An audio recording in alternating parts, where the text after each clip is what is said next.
Yeah, I think what happens is that most leadership journeys, you go from doing to mastering the doing to then being stepped up into a manager or a leader. And therefore, your skill set is in the doing.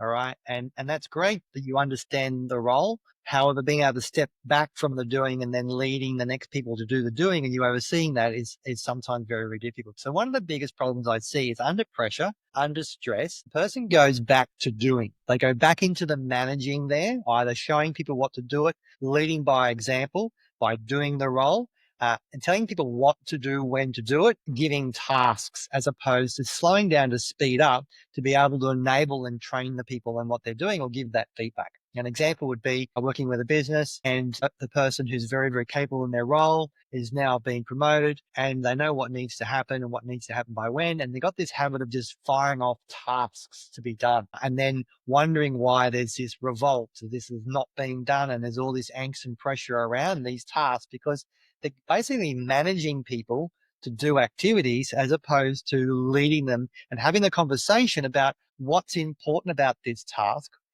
This is the reason I've asked you to do it in this time frame, and being able to make sure that people understand that. And then the next part of that is making sure that people have ownership on that task. So it's not relying on the manager wannabe leader to manage people in that scenario. We end up getting from that transactional to transformational leadership.